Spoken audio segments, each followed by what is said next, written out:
Olá pessoal, muito boa noite, tudo bem com todos vocês? Como que passaram aí a última semana? Semana passada vocês fizeram prova, né? Tenho certeza que foi todo mundo bem nessa prova. Hoje não, hoje estão tranquilo, hoje todo mundo participou lá no chat da aula, muito bem. E agora, como já é de praxe, né? Eu tô aqui, professora Joinice Leandro Diniz. Nós vamos ter a nossa teleaula de número 2, onde nós vamos falar de atuária versus o risco, ok? Essa é a nossa aula de número 2. E, como eu já havia falado com vocês, tá? Nós vamos começar sempre a nossa aula recapitulando um pouco o que nós vimos na aula anterior e falando um pouquinho da nossa aula atividade, ok? O que nós vimos na aula anterior, vocês lembram? Falamos do surgimento da atuária, contamos historinhas, né? Nós vimos os vídeos, como que surgiu, o desenvolvimento dela, trouxemos vários conceitos em relação à atuária em si, já demos uma boa iniciada em relação ao profissional da atuária, vocês lembram disso? E falamos um pouquinho das habilidades. Na aula de hoje, basicamente, nós vamos lidar com a atuária versus o risco mesmo. Vamos falar dos tipos de risco, o que isso influencia. Vocês vão ver que toda a base, né, da atuária, do porquê da atuária, surgiu, né, seria uma sequência daqueles vídeos, daqueles pensamentos anteriores. Por conta dessa possibilidade, lembra da palavra que nós usamos muito? Da probabilidade de acontecerem os riscos. Tá?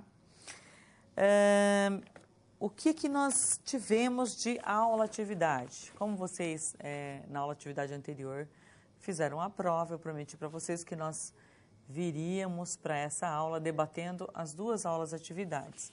Logicamente que a nossa aula 1 vai ser um pouco mais rápida, mesmo porque eu já tinha conversado com vocês, nós já tínhamos lido as seis questões, e eu já tinha falado para vocês o que eu queria, né, de vocês em relação àquela atividade, o que eu gostaria que vocês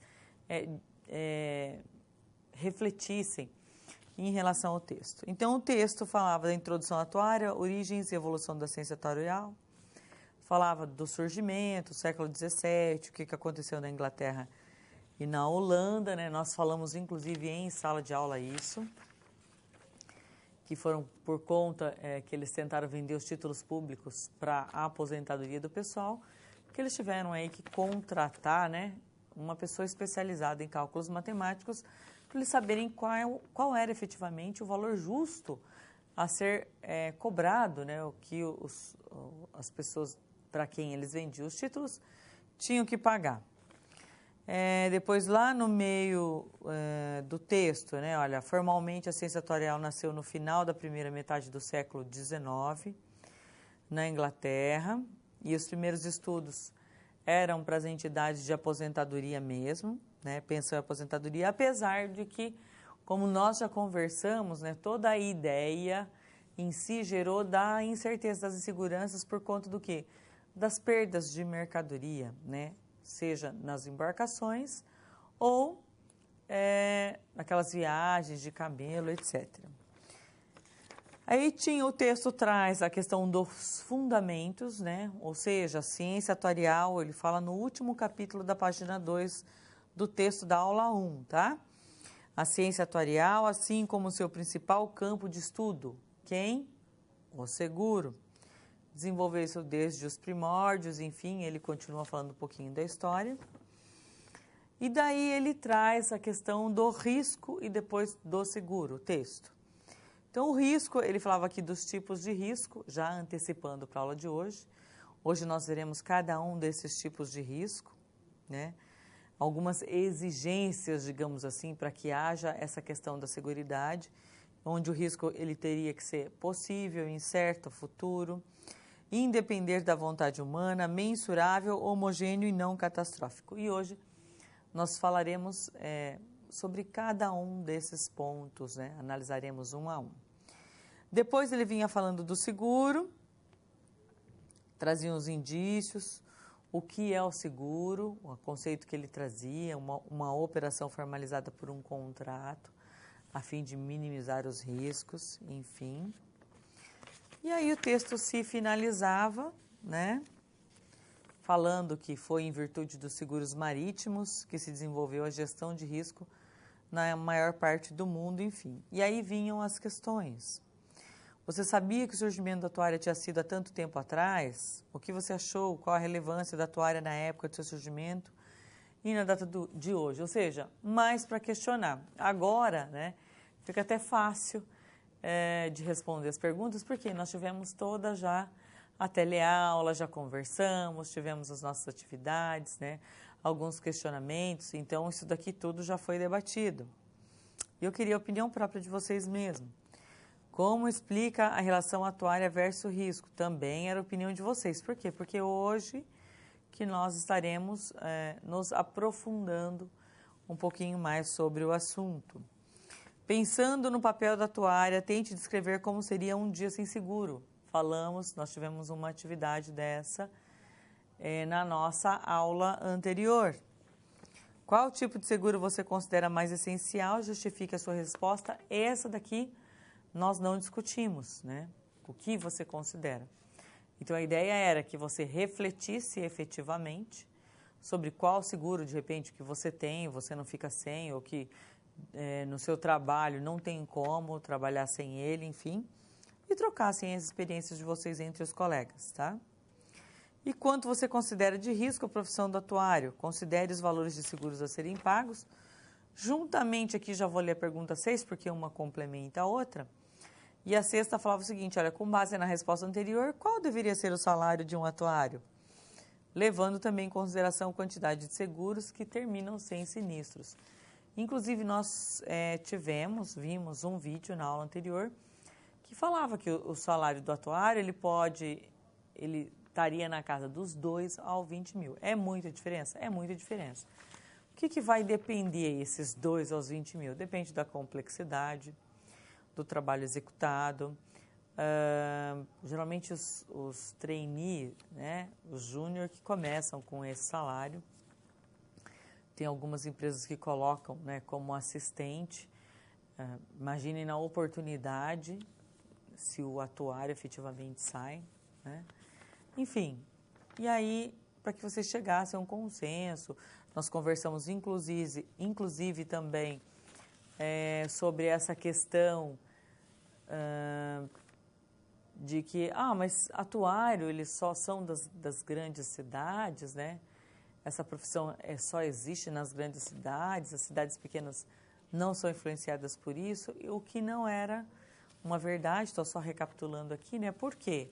Pode ser que as grandes empresas, aonde detêm esse cargo, estejam sim nas grandes cidades, mas o campo, a área de atuação do atuário está em qualquer lugar, né? Desde a cidade menor, a menor cidade.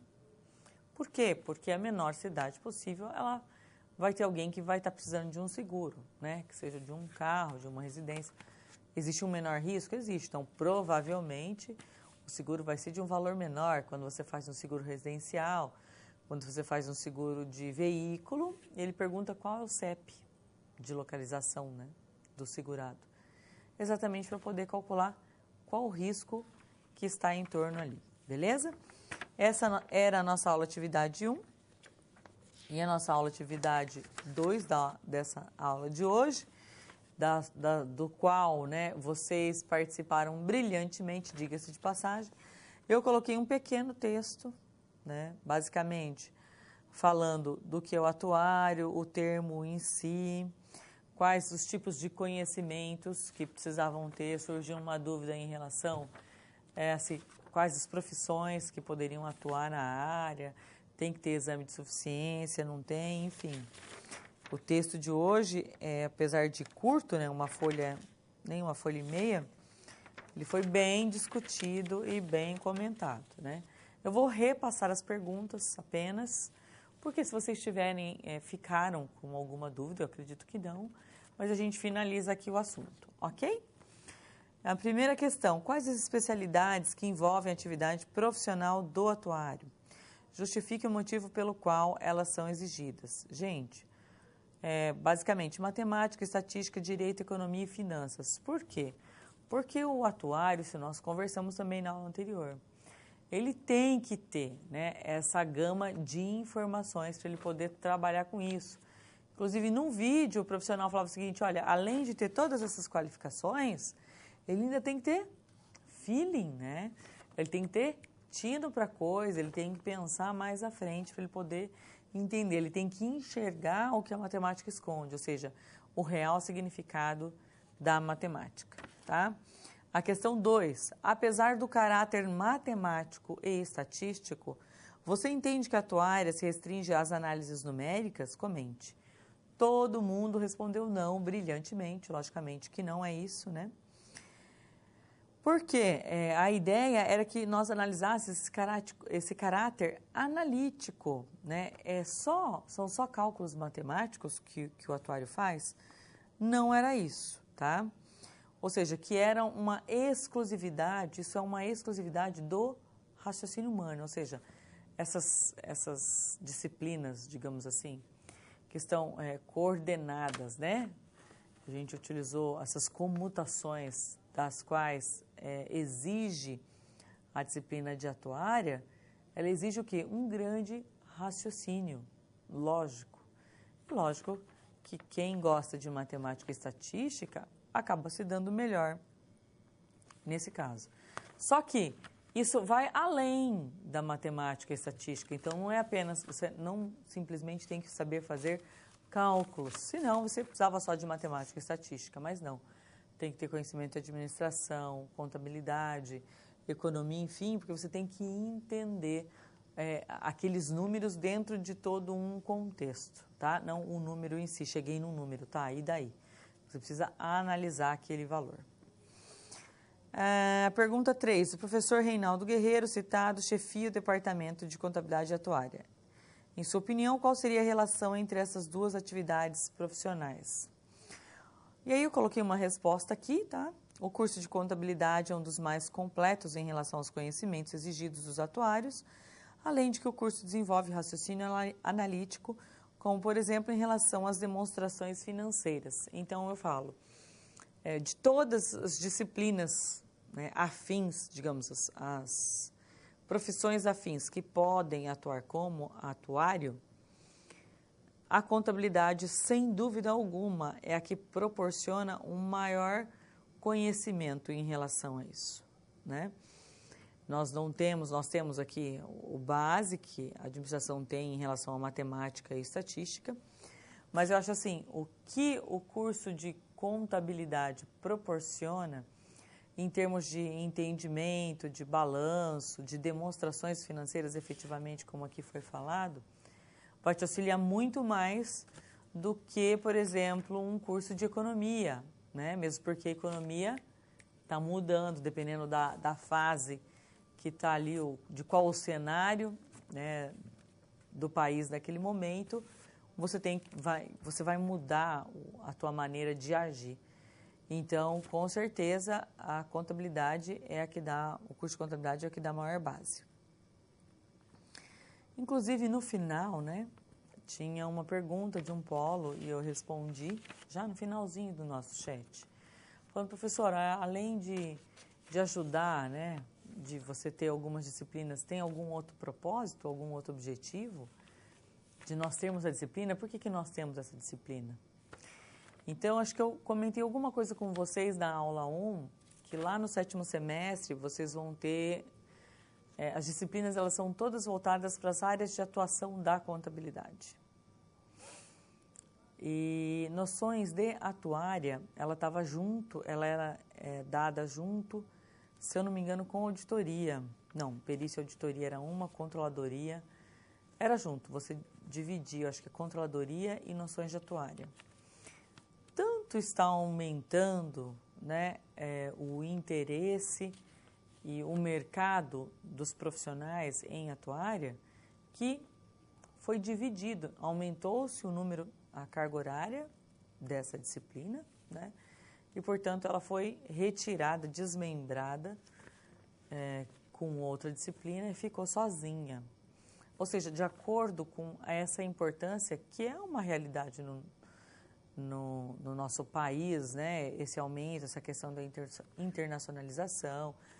É um processo lento ainda? É lento, né? Nós temos muito mais peritos, muito mais auditores do que atuários. Fora que mais da metade da população, e olhe lá, se não muito mais, não sabe nem do que se trata atuário, né? O que é atuário? O que é isso? É profissão? Enfim. Não sabe efetivamente do que se trata.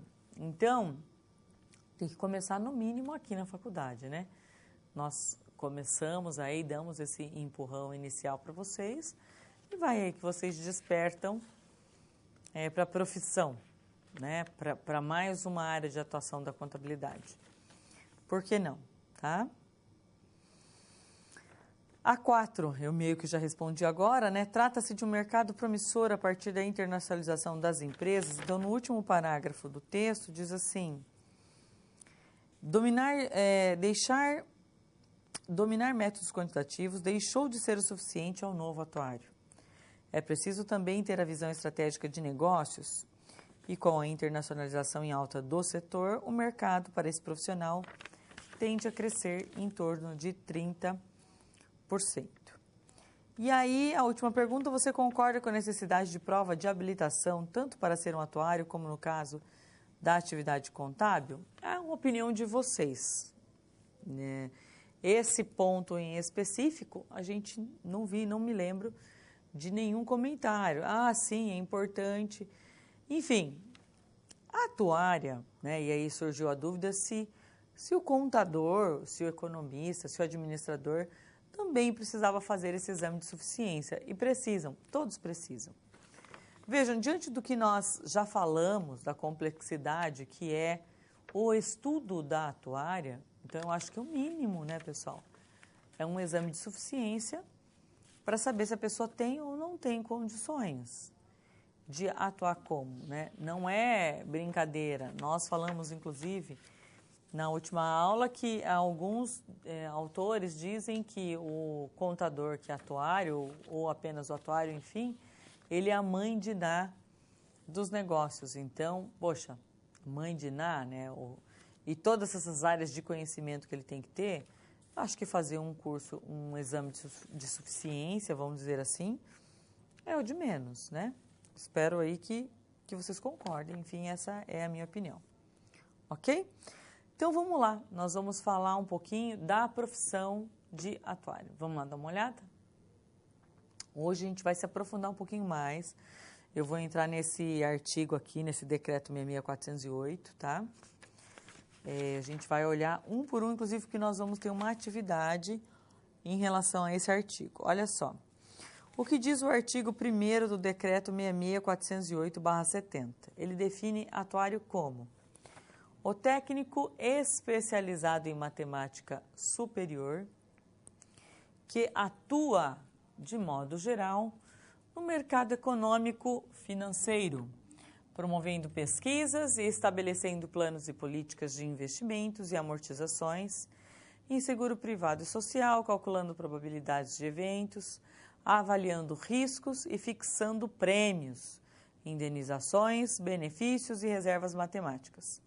Mãe de Ná dos negócios. Então, essa definição nós já tínhamos trazido, inclusive, na aula anterior. E eu quis iniciar a aula com essa definição para a gente poder pegar todo o gancho aí e dar uma estudadinha um pouco mais a fundo em relação a esse decreto 66408, ok?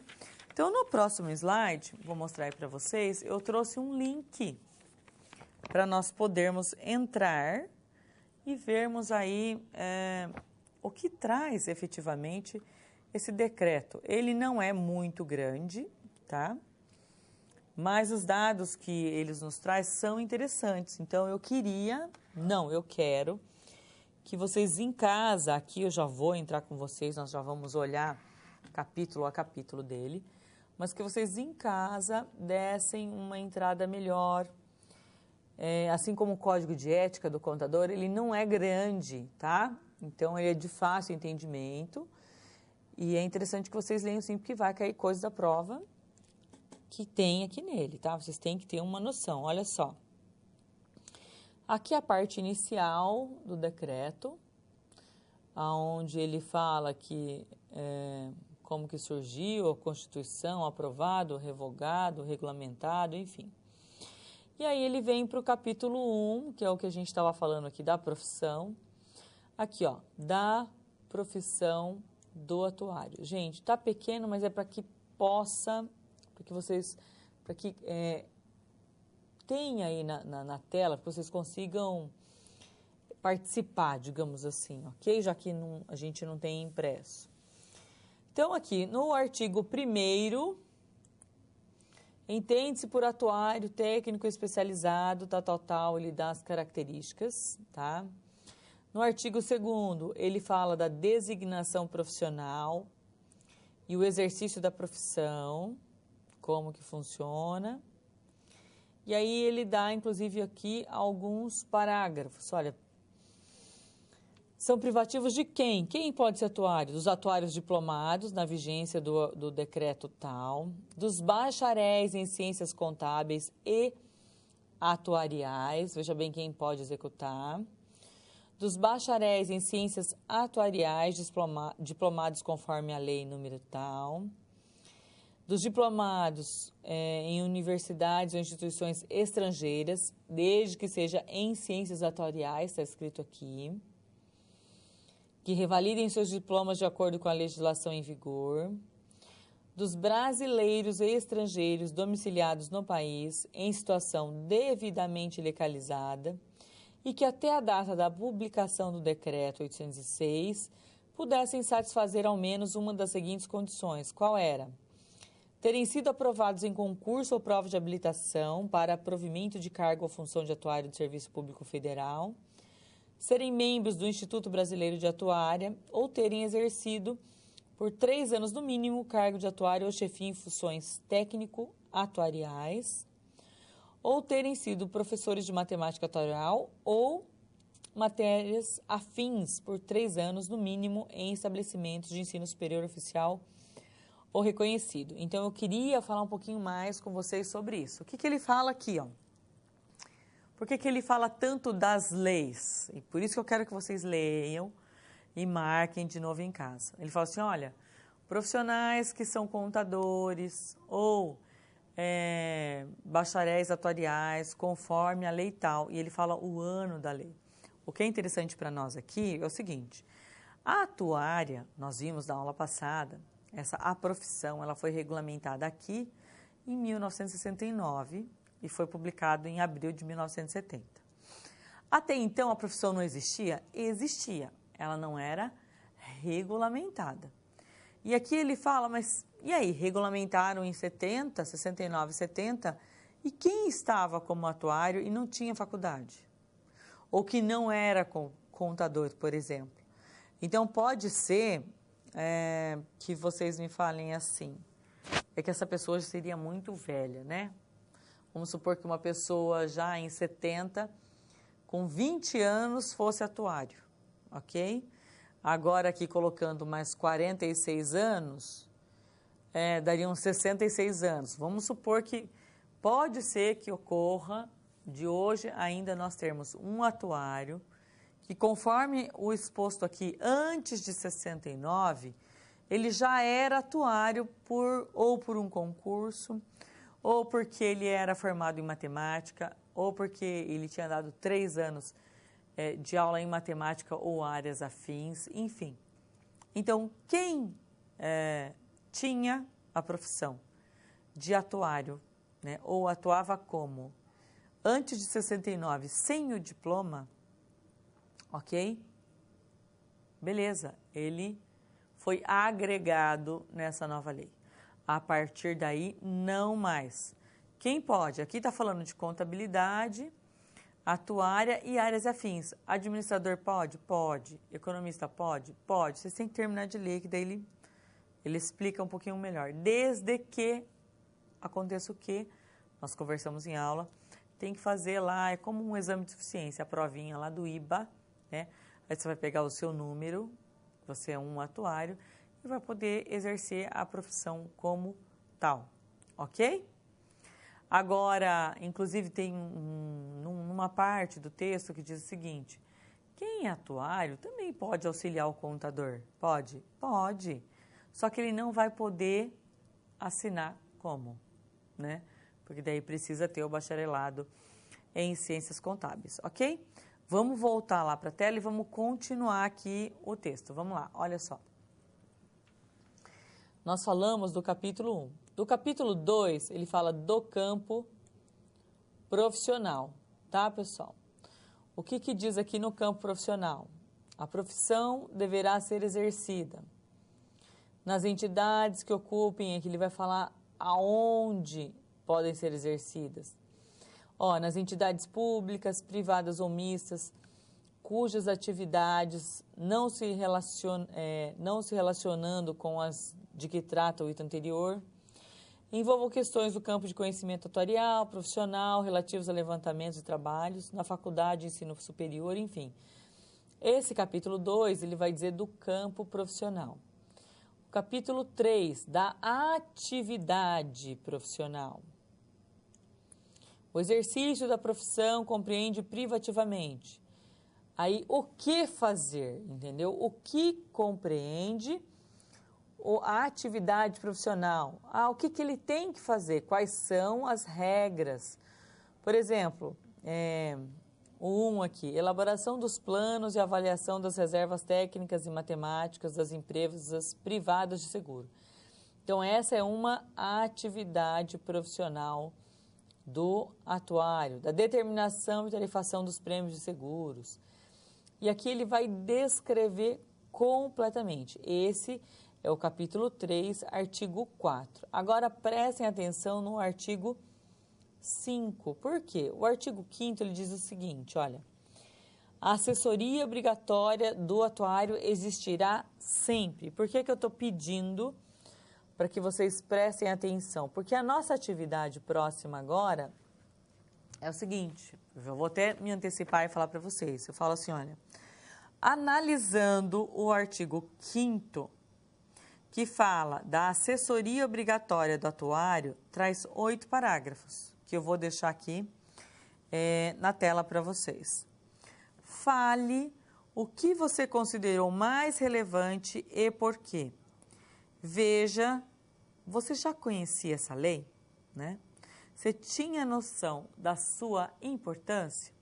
Então, eu vou voltar aqui para esse artigo 5º, vou deixar ele na tela para vocês, inclusive, e a gente vai para a atividade, só que eu vou deixar, tá, a tela aqui, porque caso vocês não consigam acessar, né, dá até para acessar aí e deixar maior, vocês conseguem, vão chegar mais pertinho da tela, tá, pessoal? Para vocês dizerem aí o que vocês consideraram mais importante, mais relevante, enfim. E eu vou terminar de ler aqui, pelo menos esses 8 parágrafos, tá? Para quem não quiser ler, já marca o que considerou mais importante e já manda aí para o nosso chat, a gente já volta discutindo.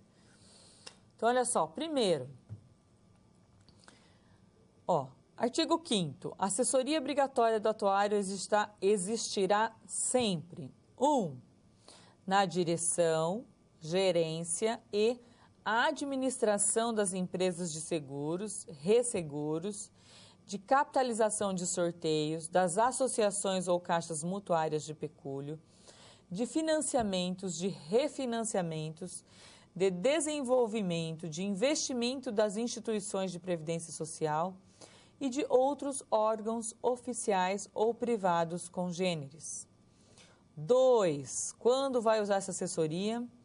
Na fiscalização e orientação das atividades técnicas das organizações acima citadas, na elaboração de normas técnicas e ordens de serviço destinadas a esses fins, na estruturação, análise, racionalização e mecanização dos serviços dessas organizações, na elaboração dos planos de financiamentos, investimentos, empréstimos, sorteios e semelhantes. Veja, que a gente acha que é só seguro, não, tá? Os financiamentos estão aqui. O 5º, na elaboração ou perícia do balanço geral e atuarial das empresas de seguros, resseguros, capitalização, instituições de previdência social e outras entidades, nas investigações das leis de mortalidade, invalidez, doença, fecundidade, natalidade e outros fenômenos biológicos. 7. Na elaboração das cláusulas e condições gerais das apólices de todos os ramos. 8. Na seleção e aceitação dos riscos do ponto de vista médico atuarial. E aí ele continua com outros artigos. Só vou falar aqui dos outros capítulos. Tem o capítulo 4, que ele fala do exercício, que aonde ele é feito, território nacional, enfim. O capítulo 5 fala do registro e carteira profissional do atuário, ou seja, como se dá esse registro, as exigências aqui dos diplomas, etc. Tá? E aí aqui ele traz título 2, a fiscalização do exercício da profissão de atuário, como se dá essa fiscalização, tá, aqui em todo o território nacional, e quem efetua isso, que é o Ministério do Trabalho e Previdência Social. E o último aqui, título 3, das disposições transitórias, como algumas particularidades, tá? Enfim, leiam tudo isso em casa, entrem, tá, pessoal? Estude isso daqui um pouquinho, eu vou ver se eu abro um fórum relacionado a esse assunto. Estou deixando aqui, ó, artigo 5º, assessoria obrigatória, que que vocês vão estar explicando. Tá difícil de visualizar porque está muito pequeno. Não sei se eu consigo aumentar um pouco aí, mas acho que aqui melhorou um pouco, né? Só que o que vai acontecer? Eu vou jogar ele aqui, ó, para vocês. Tá? Aqui ele apareceu tudo sim. Ele vai aparecer na tela. Deixa eu ver se eu apertar mais 7, 8. Aqui, pessoal.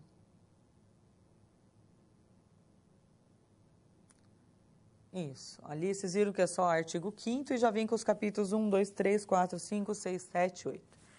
Independente, tá, de estar pequeno, digamos assim, dessa leitura que eu fiz rápida aqui, quando a gente for para a atividade, vai ficar na tela aí paradinha para vocês, ok?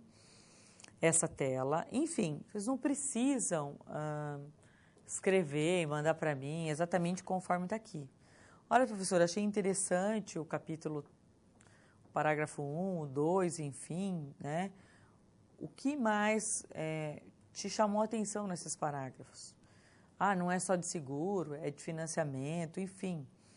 Se vocês tinham noção dessa lei ou não, porque às vezes a gente acha que só tem uma regulamentação básica, enfim, tá? Para que vocês discutam e tragam para nós, ok?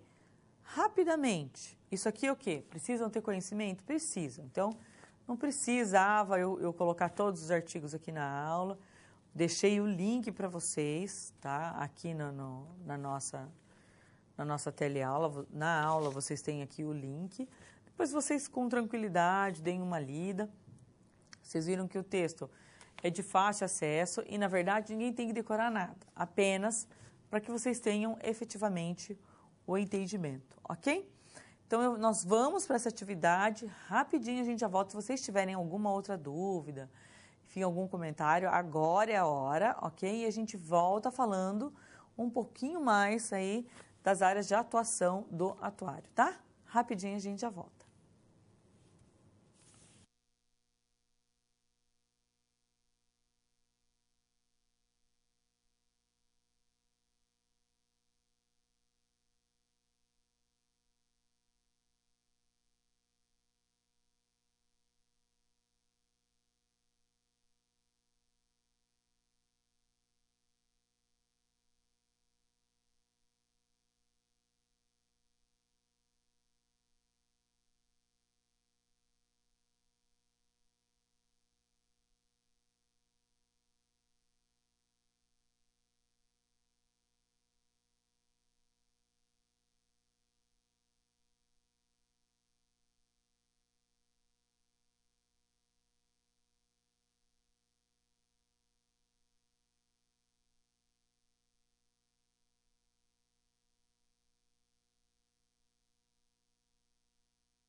E aí, pessoal, gostei de ver, estão bombando o chat, muita participação, valeu aí.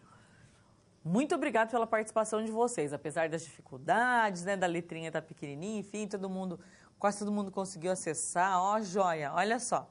Vou começar então com o comentário de Colíder. Um grande abraço aí pro pessoal de Colíder, colocou o seguinte, ó, para a maioria dos alunos, o conceito de atuária é a lei que rege a profissão, e a lei que rege a profissão, eles eram desconhecidos, tá? Dos 8 parágrafos do artigo 5º, eles deram destaque ao 7º, onde coloca o papel do atuário em evidência na elaboração das apólices de todos os ramos de seguros e resseguros, bem como das formas de participação dos segurados nos lucros. Tá vendo? Uma novidade aí. Beleza, pessoal, obrigado pela participação, tá? O pessoal de Colíder. Pessoal lá de Luiz Eduardo Magalhães, sempre muito participativos vocês. Muito obrigado, um grande abraço para vocês. Olha, os alunos realmente não tinham conhecimento da lei. Logo, todos os incisos são importantes para a profissão, porém, destaca-se como mais relevante o 5º, que descreve a elaboração ou perícia no balanço geral e atuarial das empresas de seguros e dentre outras atividades. Daí vocês veem a obrigatoriedade de ter um atuário nessas empresas, tá? O pessoal de Breves, lá do Pará, um grande abraço, olha só.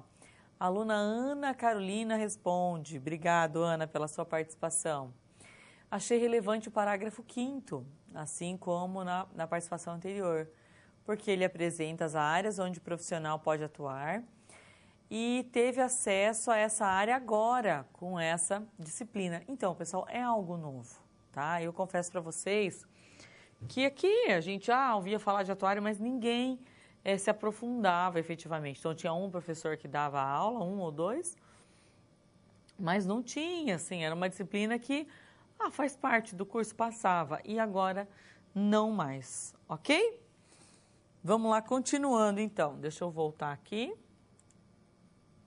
Aqui está o decreto, tinha um polo, inclusive, que disse que não estava conseguindo encontrar. Estava dando acesso negado. Só para vocês terem, eu também entrei, foi dar acesso negado. Vamos lá no link que eu vou mostrar para vocês. Estava faltando aqui, ó, o HTM, tá? Se colocar, eu tinha colocado só TM, faltou uma letrinha, ele entra nesse site do Planalto e diz que por questão de segurança e tal, mas podem coloquem no Google, decreto 66408, que daí talvez entre mais fácil, tá bom?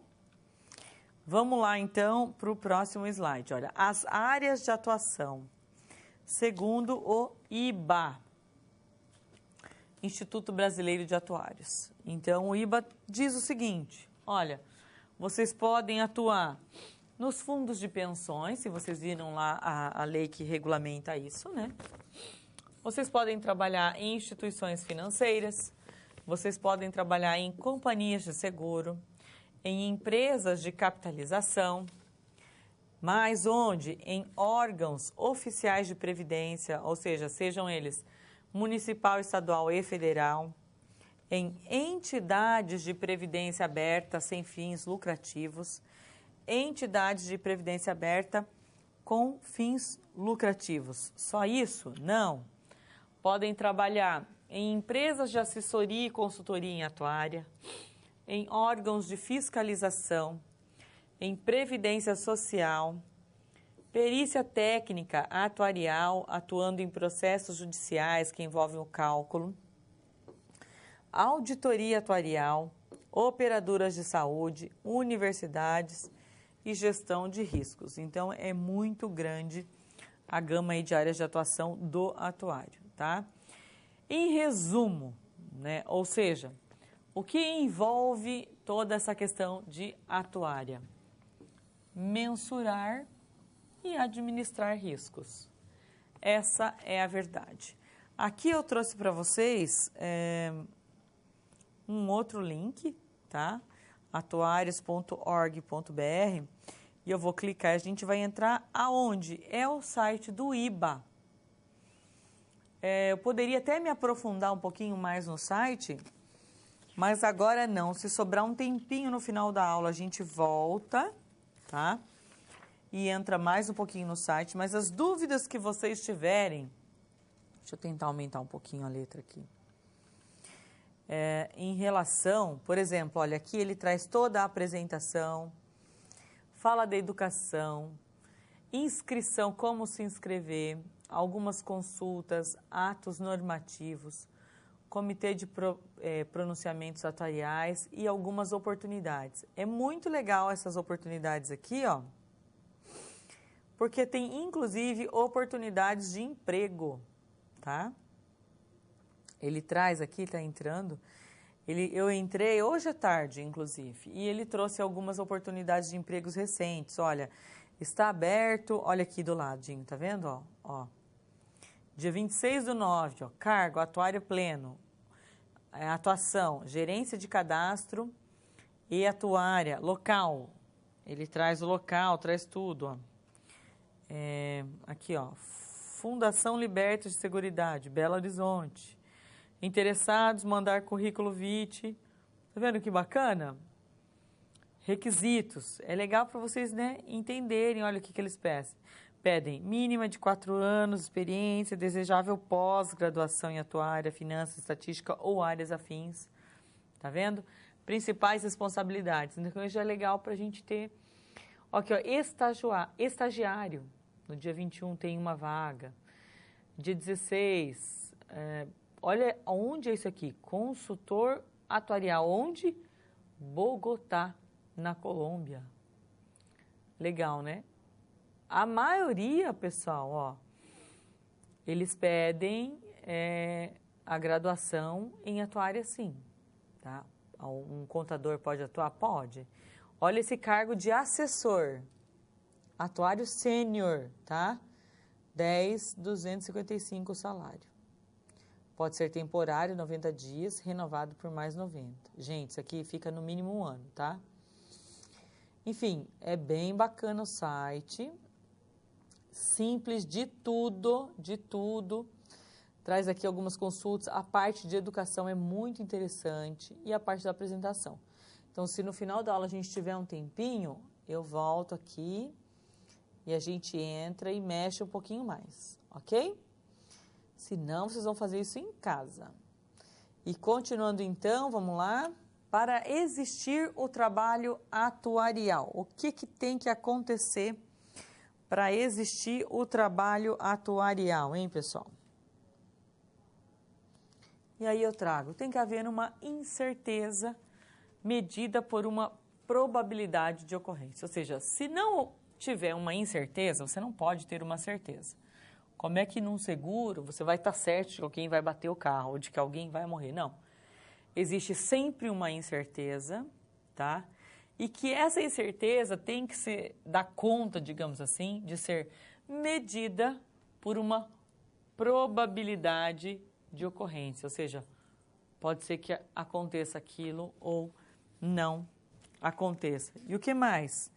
Tem que haver a possibilidade de se mensurar esse valor desse risco em termos econômicos. Senão, não tem como ser cobrado isso, né? Se não tem como mensurar, se não tem como cobrar. Agora sim, vamos falar dos conceitos de risco. O termo risco, em se tratando de ciências atuariais, se refere à possibilidade de que um sinistro ocorra no caso das empresas de seguro ou a possibilidade de que alguém venha necessitar das coberturas médicas. Tudo exemplo, tá, pessoal? No caso dos planos de saúde.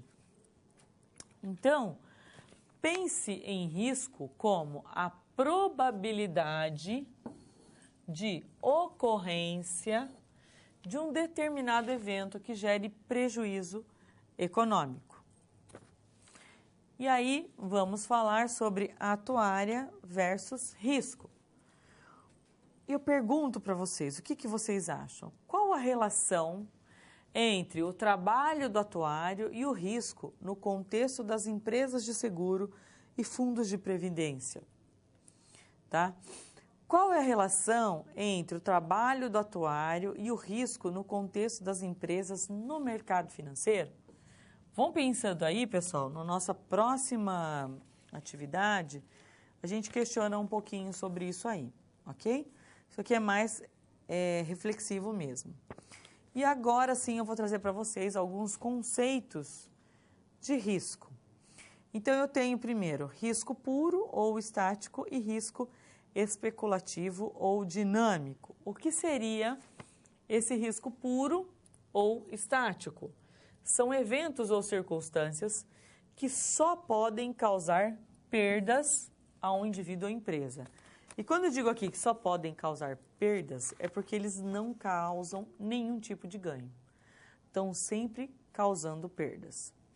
O risco especulativo ou dinâmico já são eventos ou circunstâncias que tanto podem causar perdas quanto ganhos ao indivíduo ou empresa, tá? Mas vocês vão dizer assim, existe risco e você tem um ganho com isso? Sim.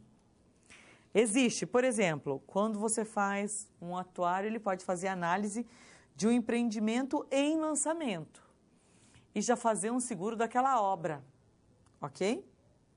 O que pode acontecer? Ele pode fazer uma avaliação e, de repente, aquela obra aumentar o valor. E aí houve um ganho. Assim como pode ter um seguro no mercado financeiro de um fundo, um título específico, tá? Então, se você tem uma aplicação em mercado financeiro, você está correndo o risco de quê? De ter um ganho, né? Na verdade, a ideia é sempre ter um ganho, no caso, mas você também pode ter perda, se for um mercado flutuante, ok?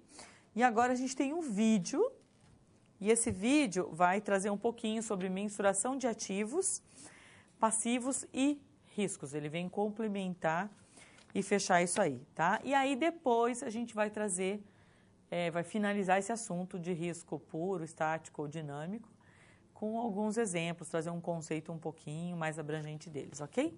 Rapidinho a gente já volta.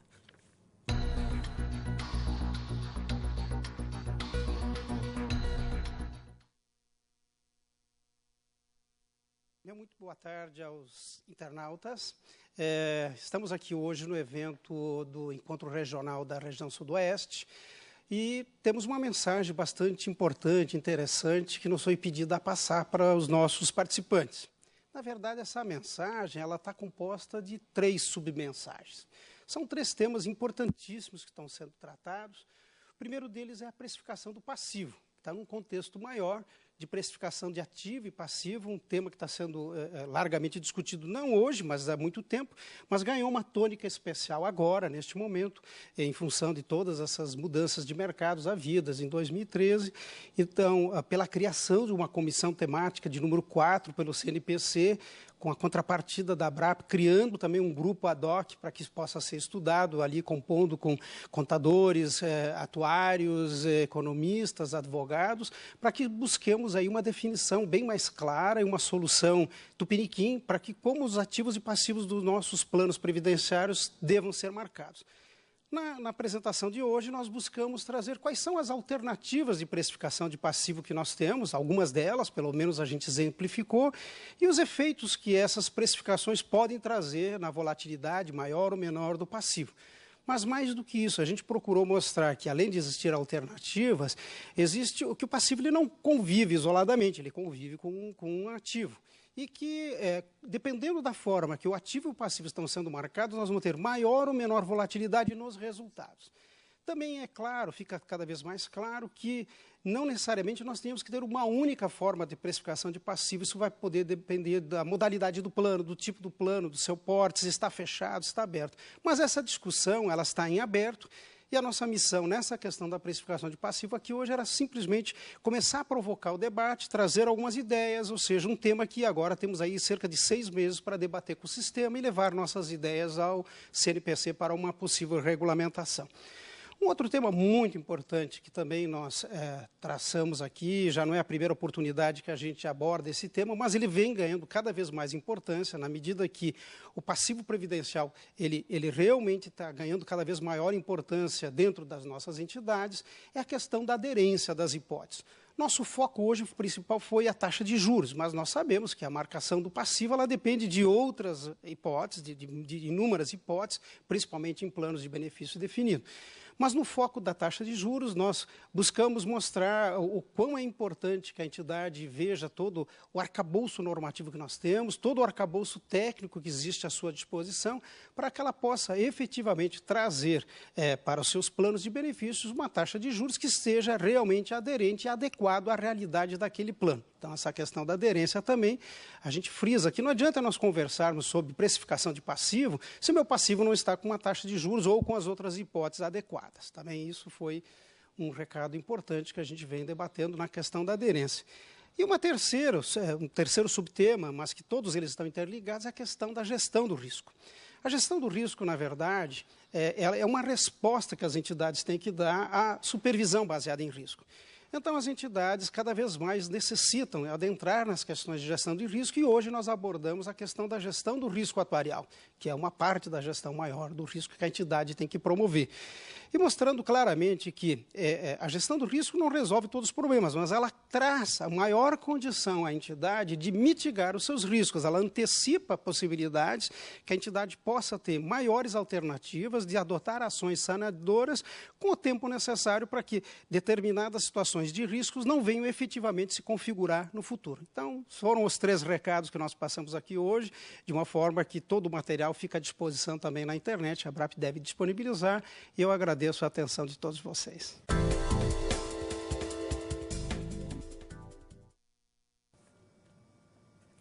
Vocês viram que ele falou, na verdade, da gestão de riscos no finalzinho, mas por quê? Porque ele pegou o gancho do ativo e do passivo. Então, eu vou fazer gestão de riscos do quê? Né? Ele estava falando ali de um contexto empresarial, onde ele falava da importância da mensuração do ativo e do passivo, e aí sim, dessa gestão de risco, o quanto é importante gerir esse risco dentro, vislumbrando essas contas de ativo e passivo, que também, no caso, principalmente de uma seguradora, enfim, o atuário é que vai fazer isso, né? Ele vai conseguir mensurar, entender, enfim, gerir melhor tudo de acordo com essa análise do ativo e passivo dentro dessas contas, ok? Então, vamos lá, continuando, risco puro ou estático.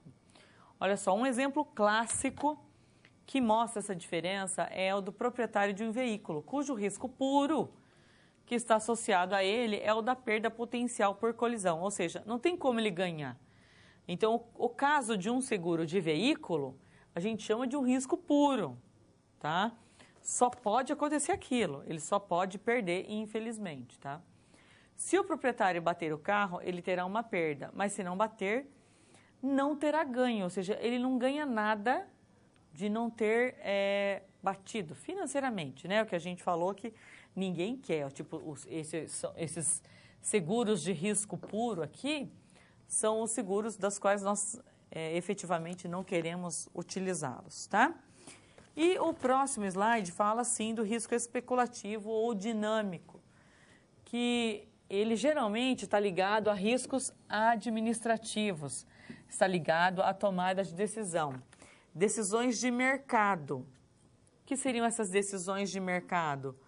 O potencial da sua carteira de títulos, por exemplo, sofrer uma perda. Então, coloque como exemplo aqui, carteira de títulos, tá? De perder. Títulos de fundo variável. Financeiros.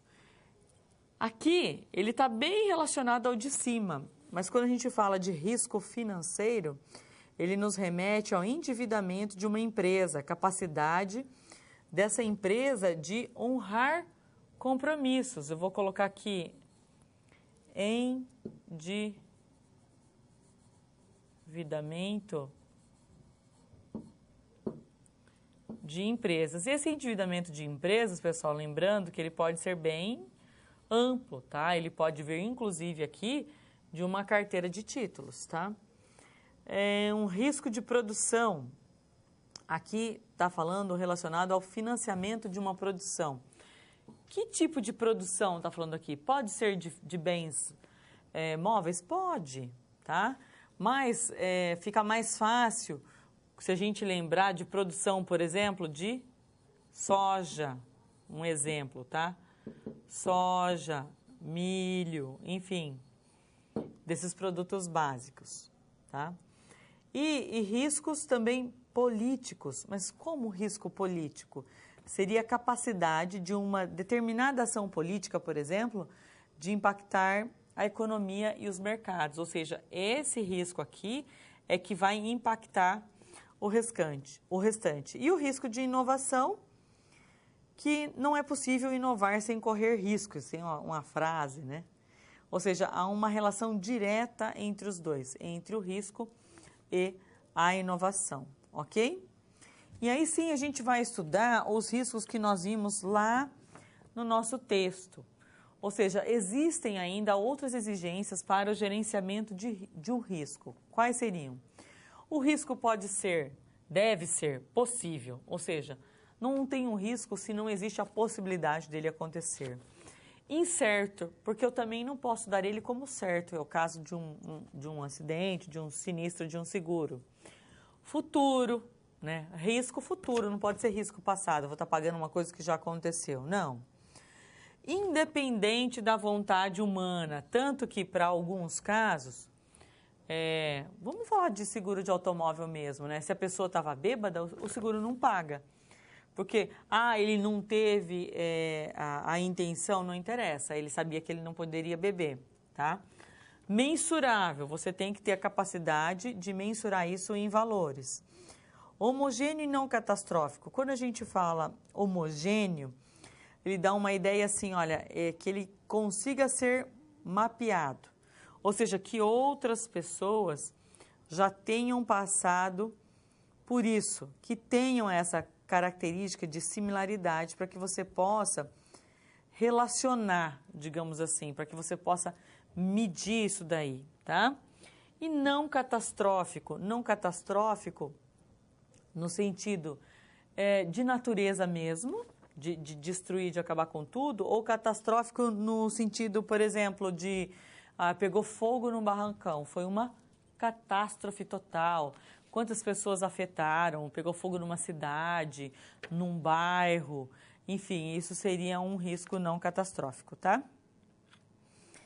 Vamos falar agora de auditoria atuarial. Olha só, atividade voltada para a aferição da correção das previsões atuariais de forma a garantir que o trabalho do atuário resultou em informações confiáveis para os seus usuários. Então, isso daqui é basicamente um conceito, tá? E continuando, segundo a Deloitte, quem é a Deloitte, pessoal? É a empresa mais conceituada, a gente pode dizer, de auditoria do mundo, uma das mais conceituadas. Ela surgiu aí, só a título de curiosidade, em 1845, em Londres. Ela tem em torno de 700 escritórios em mais de 150 países, com mais ou menos 244 mil profissionais. Quase todas as pesquisas relacionadas a essa parte financeira, você pode ver, por exemplo, na Veja, isto é, segundo estudos da Deloitte, eles vão trazer, tem muitos e muitos casos, porque ela é conceituadíssima no mundo, tá? Então, o que precisa? Olha, uma revisão de benefícios e critérios de concessão adotados pelos fundos de pensão e patrocinadores de planos de pensão, bem como a revisão das reservas a serem contabilizadas pelos patrocinadores. Ou seja, é isso que a auditoria atuarial faz. Agora, pessoal, nós temos um outro vídeo. Esse vídeo ele fala da valorização da atividade atuarial e, em seguida, antes de voltar, a gente já vai para a atividade direto. O que eu pergunto lá na atividade? Deixa eu mostrar aqui para vocês. Olha só. Para que vocês discutam e respondam. Qual o principal risco que podemos destacar nas seguintes atividades? Planos de previdência, seguradoras e operações financeiras, ok? Então, vamos para o vídeo que fala da valorização da atividade atuarial.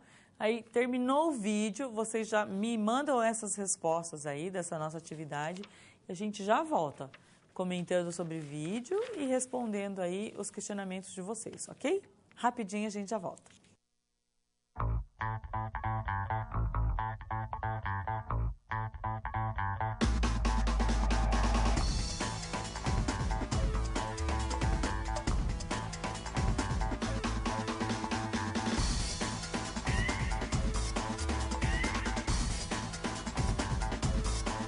com o advento da estabilização da economia, com o advento da abertura do mercado de resseguros, essa situação mudou, em particular para o atuário, que começou a ganhar um papel de destaque dentro das seguradoras. Hoje, acho que é muito importante o atuário, ele precisa... As seguradoras, elas têm que ter esse atuário, porque ele tem a expertise para fazer a adequada mensuração do risco, a precificação, a estimativa das provisões técnicas, e isso é a vantagem competitiva para as seguradoras.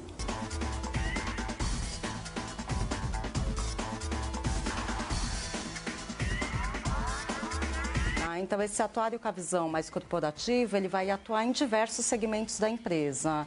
Na área atuarial, através do cálculo e gestão das provisões técnicas, também na validação e revisão dos produtos que foram elaborados pela unidade de negócios, na área de finanças, também na gestão das aplicações financeiras contra as reservas técnicas, que a gente chama de gestão de ativos e passivos.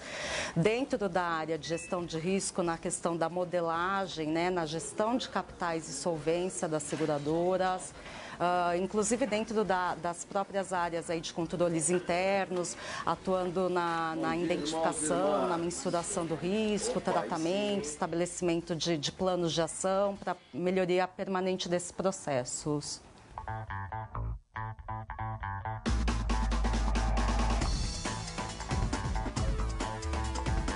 E para ter ganho operacional, a seguradora ela tem que estar fortalecendo os mecanismos de gestão de risco, adequada precificação, né, dos seguros, né?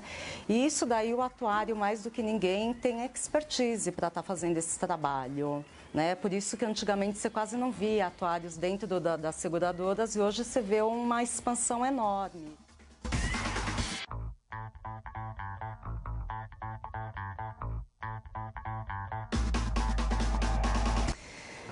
Eu acho que os pré-requisitos, assim, especificamente para a área de atuária, é gostar de matemática, estatística, probabilidade, finanças, mas hoje em dia, né, eu acho que requer muito mais do que isso. Eu acho que o atuário, ele não pode simplesmente ter essa visão quantitativa, ele tem que saber calcular, ter toda essa formação pesada, né, mas ele, mais do que tudo, ele tem que saber interpretar um número, né, aplicar melhor metodologia, no perfil de risco da empresa, né?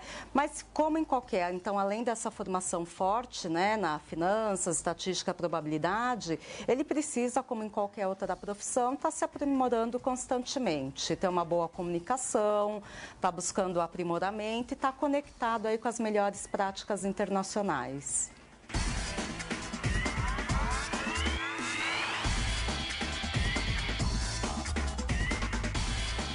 A crise de 2008, 2009, os grandes escândalos que a gente teve, né, nasceram aí grandes regulações focadas na gestão de risco. Né? E nesse sentido, isso daí é um avanço para os atuários, porque os atuários começam a desenvolver, né, ter uma visão muito mais focada na governança, na precificação, na gestão de riscos, e a seguradora ela acaba se beneficiando com isso, né? Com essa gestão integrada de riscos e com um papel muito mais forte aí do órgão regulador, que está também, né, de certa forma, assegurando a proteção aí ao consumidor.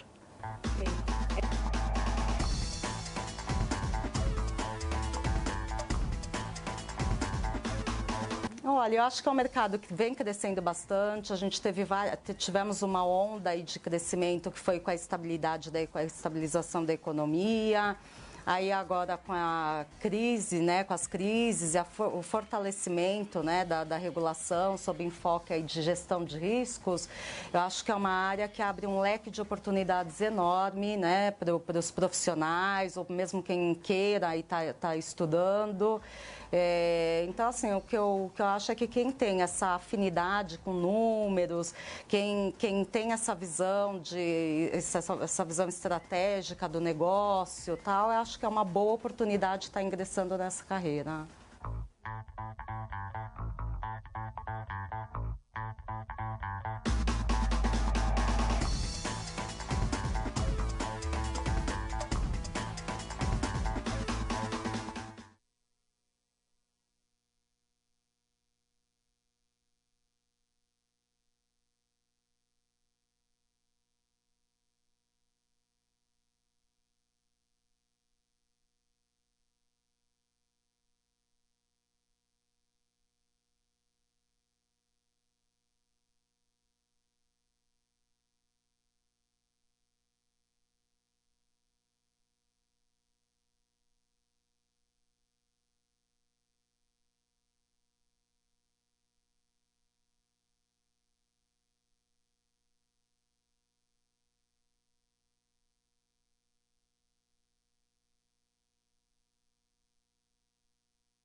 E aí, pessoal, estamos de volta, muita participação. Estou até triste porque eu não vou conseguir responder todas as perguntas, mas enfim.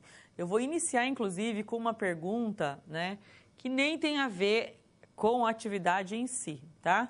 Mas com a nossa aula, com certeza. O pessoal de Araguaína perguntou o seguinte, um grande abraço para vocês, lá do Tocantins. Olha, professora, a empresa que eu trabalho aumentou o plano de saúde de um mês para o outro. Em agosto pagamos 142 e em setembro veio cobrando 242, ou seja, aproximadamente 70% de aumento.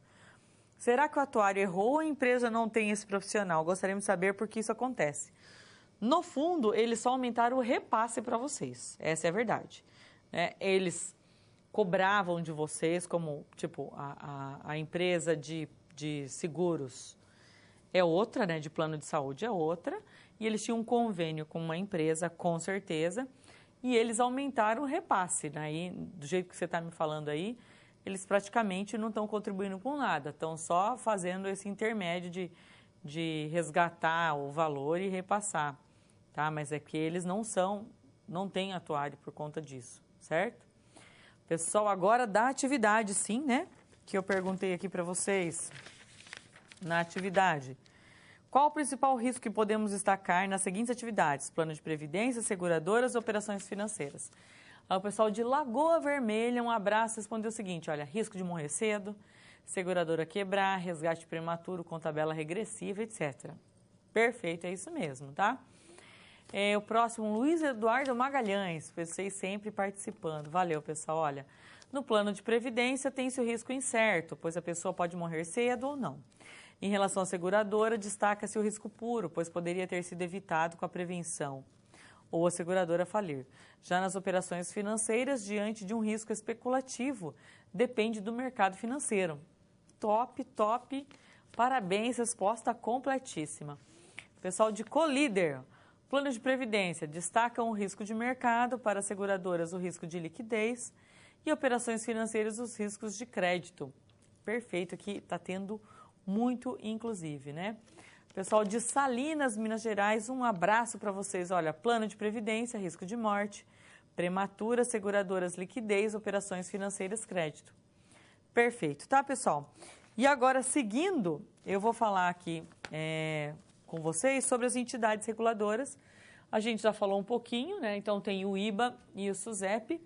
O IBA está aí o site, do SUSEP também. Por que o SUSEP? Na verdade, é o SUSEP que faz toda a regulamentação de todos esses órgãos que a seguradora, que o atuário atua, tá? É o SUSEP que regulamenta tudo. Vamos lá, Instituto de Atuários do Brasil. Então, vocês têm aí o portal deles e o que ele mostra, o que ele faz. A gente viu lá um pouquinho já, né, dentro do site. Tem aqui a educação, onde eles têm a questão da graduação e a educação continuada. Vocês viam que naquelas propostas de salário, alguns casos eles pediam a pós-graduação. Porque isso faz com que haja uma ampliação das áreas de atuação, com que tenha mais responsabilidade exigida do profissional e uma melhoria da importância atribuída ao profissional. E aí, pessoal, aqui eu vou só apresentar para vocês algumas variáveis atuariais. Por quê? Porque na próxima aula, sim, nós vamos conversar sobre cada uma delas, inclusive fazendo os cálculos, tá? Então, são exemplos de variáveis atuariais. Idade, anos, idade versus o número de pessoas vivas, idade versus o número de pessoas falecidas. Aqui a probabilidade de falecimento no ano, probabilidade de viver neste ano, probabilidade de uma pessoa de idade versus a de sobreviver à idade tal, tá? A probabilidade de uma pessoa de idade versus a não sobreviver à idade tal. Probabilidade de sobreviver, por exemplo, por 2 anos. Nós temos algumas tábuas biométricas, e vocês vão ver, que mostram essa realidade. Quantidade de existência e idade final. Por que eu falei dessas variáveis atuariais? Porque são elas que vão dar base para o cálculo atuarial. Então, o que é esse cálculo atuarial? É o estudo técnico baseado em levantamentos de dados da população analisada, no qual o atuário busca medir os recursos necessários para garantir os benefícios oferecidos pelo plano de seguro, avaliar o histórico e a evolução da entidade, de forma a apresentar o quê? Estratégias que permitam a sua adaptação a novos cenários. Então, esses estudos da atuária, eles se dividem em dois principais ramos, que são o vida e o não vida. O que é o vida? Trata das questões de longo prazo, das consequências das principais contingências da vida do nascimento, morte, doença, invalidez, desemprego, aposentadoria, pensões, seguros de vida e saúde. E os não vida, ele está mais relacionado a características de curto prazo, que são todos os demais seguros, como os de automóveis, responsabilidade civil, fogo, no caso incêndio, transportes, seguro habitacional, garantia de obrigações contratuais, etc. Porque a maioria desses aí tem prazo de 1 ano, né? Ok? E aí a gente vai falar das tábuas biométricas. Lembrando que todo esse assunto aqui, eu estou só pincelando com vocês, tá? Me antecipando, digamos assim, para a próxima aula. Então, o que seriam essas tábuas biométricas? São tabelas utilizadas para auxiliar no cálculo das previdências e dos prêmios de seguro. São tabelas em que cada linha representa uma idade, variando de 0 até 115 anos, dependendo da tabela. Normalmente nas quais, em razão da coleta de informações estatísticas de muitos anos, pode-se prever determinadas probabilidades de ocorrências de eventos. Então, exemplos, nós temos tábuas de juros, que trariam as taxas de juros, metodologias de cálculo, compensação previdenciária, aportes, etc. Temos tábuas de taxa de natalidade, de mortalidade, de acidentes, de afastamento por doença, etc. E eu trouxe esse link aqui para vocês olharem em casa, tá? Que é uma palestra, um livro bem legal, fala sobre todas essas tábuas bem explicadinho. E aqui a mais comum, a tábua de vida ou mortalidade, que a mais usual é a T2000. Por que a T2000? Antes da T2000 tinha a T83. Esse 2000 aqui, ou se vocês virem lá 49, 83, significa o ano em que elas foram feitas, tá? Em que elas foram elaboradas. Então, o que ela traz? Ela traz a idade do participante medida em anos, que inicia com a idade 0, tá? E vai até a maior idade, no caso da T2000, 115 anos. A T2000F, que é feminino, tá? São as probabilidades calculadas de uma pessoa do sexo feminino em morrer em qualquer idade, seja por morte natural ou acidental, uma vez que se referem simplesmente ao evento morte. E o masculino é a mesma coisa, né? Só que aí ela tem a classificação AT2000M, mas é exatamente a mesma característica do feminino. E aqui, olha, só finalizando, a T2000 feminino e masculino, que se referem à mesma AT básica, porém com um ajuste que geralmente se faz para uma melhor adequação às mudanças relacionadas às expectativas de vida da população. Logicamente que a mulherada tem uma expectativa maior de vida. E aqui é uma tabela que é mostrada lá no site do INSS, da expectativa de vida em anos, conforme algumas tábuas biométricas, tá? Então, essa aqui é o que os atuários têm mais utilizados agora. E eu coloquei todas elas, por quê? Para que vocês tenham uma ideia de como cresceu a expectativa de vida em anos, conforme as tabelas aqui, olha. Antes era 69, hoje já está em 81, tá? A expectativa aos 20 anos de idade, que era 51%, agora 61%, aos 30 era 42%, está em 52%, aos 40, 33%, 42%, aos 50 anos era de 24%, agora é 33%, aos 60 era de 17%, agora é 24%, e aos 70 era de 11% e está 16%. Então, não é à toa que os seguros têm aumentado também, ok? E aí, as minhas considerações finais em relação à aula, o que nós vimos hoje, né? Falamos das profissões, do decreto-lei, das áreas de atuação, risco, tipos de risco, tábua biométrica, enfim. E o que a gente vai ver na próxima aula? Basicamente, sobre cálculo atuarial, mas tudo o que envolve aspecto legal, metodologia, vamos nos aprofundar nas tábuas biométricas, vamos fazer cálculos, exercício, etc. Então, a aula que vem é mais bacana ainda, ok? E aí eu vou deixar vocês, pessoal, com o último videozinho, ele é bem bacana, fala do papel-chave do atuário no Brasil, na atualidade, tá? Então, só lembrando que essa aula de hoje, nós tivemos aí uma série de informações e eu deixei aí para vocês, né, uma série de links para que vocês possam trabalhar um pouco mais esse material em casa. Então, lembrando que ninguém aqui tem que ser expert em estatística, em matemática, enfim.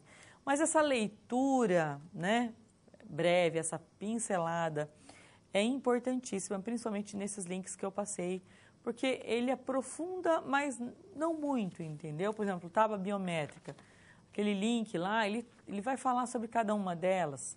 Vocês não precisam decorar, mas saber, por exemplo, que existem diferenças, quais as principais diferenças. Ok? Mais uma vez, só tenho a agradecer a participação de todos vocês. Foi, ó, top. Vocês são 10, tá? Um grande abraço. Muito obrigado, tutores de sala aí, pela ajuda, né, na nossa aula atividade, pela ajuda no decorrer da aula, pelas postagens, enfim, pelos questionamentos. Infelizmente, não pude ler de todo mundo, mas todos estão de parabéns, ok?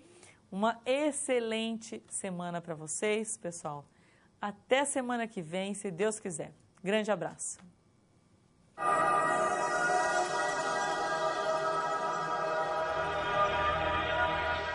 Eu vou conversar com Guilherme Gazzoni, diretor administrativo da Gama Consultores Associados, quem esteve recentemente participando de um congresso norte-americano de atuária. Você foi falar lá sobre o quê? Fui falar sobre previdência do Brasil, especialmente como o atuário tem tido um papel-chave no Brasil, em relação tanto às questões de previdência complementar de uma forma geral, mas especialmente, essa era a grande curiosidade do painel, as pessoas tinham muito interesse em saber como a previdência para servidores públicos vinha sendo desenvolvida. Houve uma grande mudança, nós aprovamos há pouco a legislação da FUNPRESP, e isso haverá com certeza derivação para outros estados e municípios. E nesse sentido, a curiosidade no Congresso era saber como que o Brasil vinha se formatando para atender os servidores públicos.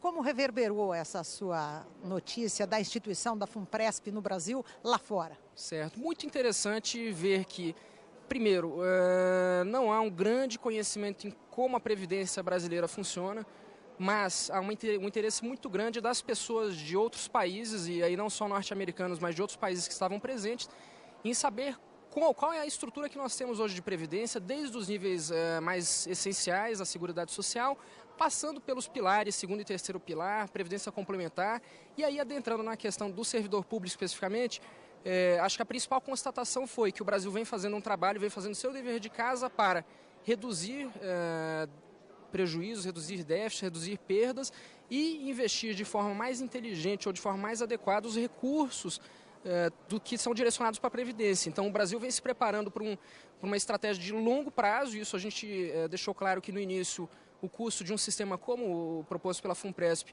é elevado, porque você mantém dois sistemas em paralelos, mas que a longo prazo você tem uma redução no gasto que hoje é direcionado para a Previdência do servidor público, o que para o Brasil, em uma preparação de 30 anos, por exemplo, é muito interessante. Então, foi muito interessante ver isso, que as pessoas manifestaram interesse de forma geral em relação ao sistema e viram no Brasil um país que está se preparando em diversos aspectos, inclusive na Previdência, para os próximos anos, para o longo prazo. Mas como eles estão vendo lá fora o desenvolvimento da Previdência Complementar aqui no Brasil, diante desse cenário econômico?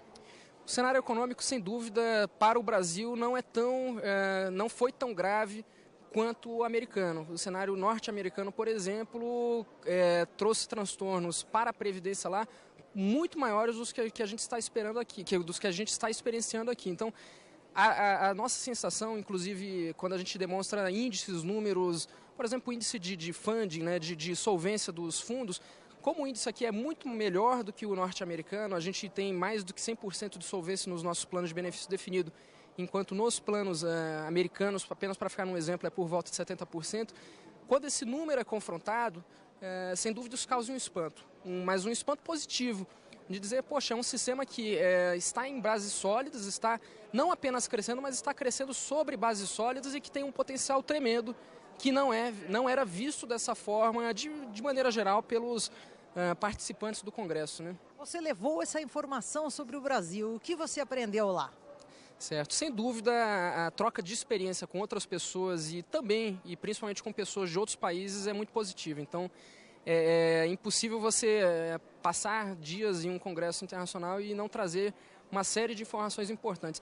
Algumas coisas que a gente destacaria é que o mercado, e especialmente esse congresso era de atuária, é que o mercado de atuária tem cada vez mais se profissionalizado, tem cada vez mais passado por certificações. Esse é um tema muito discutido lá fora e que eu acho que tem que ser trazido para o Brasil. Nós vemos uma série de frentes onde o atuário pode atuar, né? Então onde o atuário pode exercer sua profissão, que não é apenas restrita à previdência ou saúde, que são os ramos mais tradicionais, mas também seguro, que é um ramo muito tradicional, mas passa por previdência, passa por saúde, passa por seguros, passa por ramos financeiros. A profissão tem sido muito utilizada, muito empregada em todos os países, inclusive países que estão formando suas primeiras gerações de atuários, coisa que o Brasil já se enxerga vários anos à frente desses países, de alguns, e outros países que já têm séculos de história nessa profissão. Então é muito interessante você trocar a experiência com pessoas que já estão trabalhando com gerações de diversos atuários, tanto os mais recentes como os mais antigos.